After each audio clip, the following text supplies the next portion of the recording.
नमस्कार। पिछले कुछ हफ्तों में एक कहानी ने पूरे देश में जैसे तूफान ला दिया था, टीसीएस नासिक केस। तो आज हम इसके मीडिया के प्रचार और इसकी असलियत, इसकी हकीकत के बीच का फर्क समझेंगे। चलिए इसकी परतों को खोलते हैं।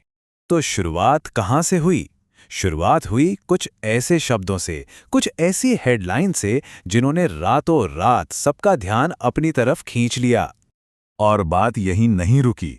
कहानी इतनी तेजी से आगे बढ़ी कि एक बड़ी मल्टीनेशनल कंपनी के अंदर एक सोचे समझे धर्मांतरण रैकेट के आरोप लगने लगे। इन सनसनीखेज हेडलाइंस ने एक बहुत ही भयानक, एक संगठित साजिश की तस्वीर बना दी। लेकिन सवाल यह है कि इन दावों के पीछे की असली कहानी थी क्या? तो जो शुरुआती रिपोर्ट्स आईं वो काफी चौंकाने वाली थीं। ऐसा लग रहा था मानो कोई बहुत बड़ी साजिश चल रही है। देखते हैं कि वो खास आरोप क्या थे जिन्होंने इस पूरी आग को हवा दी। तो आरोप क्या थे? मीडिया रिपोर्ट्स में दावा किया गया कि एक सोची समझी साजिश है, एक धर्मांतरण रैकेट जिसमें हिंदू महिलाओं को टारगेट किया जा रहा है। इतना ही नहीं, कर्मचारियों को नमाज पढ़ने और बीफ खाने के लिए मजबूर करने जैसे गंभीर आरोप भी थे। और इस सबके पीछे मास्टरमाइंड किसे बताया गया? एक एचआर मैनेजर नीदा खान को। और तो और ये भी कहा गया कि पुलिस के 40 दिन के अंडरकवर स्टिंग ऑपरेशन से इस पूरे मामले का खुलासा हुआ। इन दावों ने मिलकर एक ऐसी कहानी बनाई जो पूरे देश में आग की तरह फैल गई।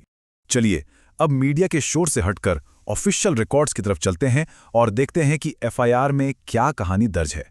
आप देखेंगे कि ये तस्वीर मीडिया की बनाई तस्वीर से कितनी अलग है। जैसा कि ये टाइमलाइन दिखा रही है, असली कहानी किसी बड़ी कॉर्पोरेट साजिश से नहीं बल्कि एक पर्सनल रिश्ते से शुरू हुई। शिकायतकर्ता और आरोपी दानिश शेख जनवरी 2022 में कॉलेज में मिले। करीब 1.5 साल बाद 2023 में शिकायतकर्ता दानिश की सिफारिश पर टीसीएस में आई। कहानी में मोड़ तब आया जब अगस्त 2024 में शादी के झूठे वादे पर फिजिकल रिलेशनशिप शुरू होने का आरोप लगा। और फिर आखिरकार 26 मार्च 2024 को पहली एफआईआर दर्ज हुई। ये कॉर्पोरेट साजिश से कहीं ज्यादा एक निजी धोखे की कहानी लग रही है ना?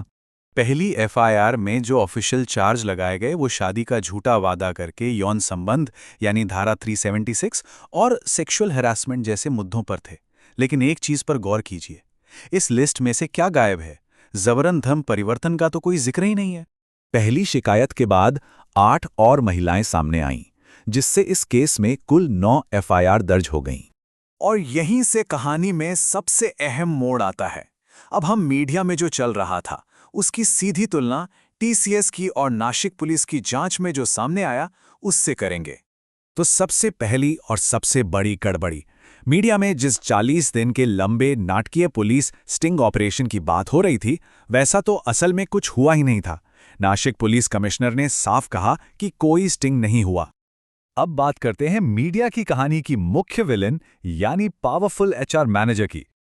हकीकत ये थी कि वो कोई मैनेजर थी ही नहीं, बल्कि एक जूनियर कर्मचारी थी जिसके पास ना तो किसी को नौकरी पर रखने का अधिकार था, ना निकालने का।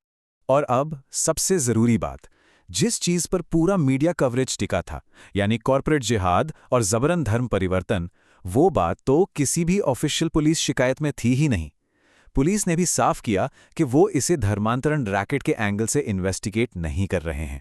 ये सब देखकर एक बड़ा सवाल खड़ा होता है ना, कि आखिर यही कहानी जिसमें इतने सारे दावे झूठे निकले, उसे लेकर पूरे देश में इतना गुस्सा क्यों भड़का? इसका जवाब शायद एक पैटर्न में छिपा है, जिसे कहते हैं सिलेक्टिव आउटरीच, यानी चयनात्मक आक्रोश। ये वो स्थिति है जब कुछ खास मामलों पर तो खूब गुस्सा दिखाया जाता है, लेकिन बाकी मामलों पर चुप्पी साध ली जाती है। अगर हम महिलाओं के खिलाफ हुए कुछ और भयानक अपराधों को देखें तो एक पैटर्न साफ नजर आता है। अक्सर गुस्से का लेवल इस बात से जुड़ा होता है कि आरोपी कौन है, उसकी पहचान क्या है। तो अगर हमारा लक्ष्य वाकई महिलाओं की सुरक्षा है तो इस तरह के सिलेक्टिव गुस्से के चक्कर में फंसना तो कोई समाधान नहीं है। तो फिर असली समाधान क्या हो सकता है? देखिए, असल समस्या ये है कि न्याय सबके लिए एक जैसा नहीं है। इसे अक्सर राजनीतिक या धार्मिक चश्मे से देखा जाता है। लेकिन एक आइडिया है जो शायद इसे बदल सकता है। एक सिस्टमैटिक समाधान जो सुझाया गया है वो है SCAW यानी सीरियस क्राइम्स अगेंस्ट वुमेन नाम की एक यूनिट का गठन। आइडिया ये है कि एक स्पेशल फोर्स बनाई जाए जो सिर्फ महिलाओं के खिलाफ सबसे गंभीर अपराधों पर फोकस करे। ये यूनिट धर्म या राजनीति देखे बिना हाई प्रोफाइल केस हैंडल करेगी, बेस्ट टेक्नोलॉजी का इस्तेमाल करेगी और ये पक्का करेगी कि अपराधियों को सजा मिले।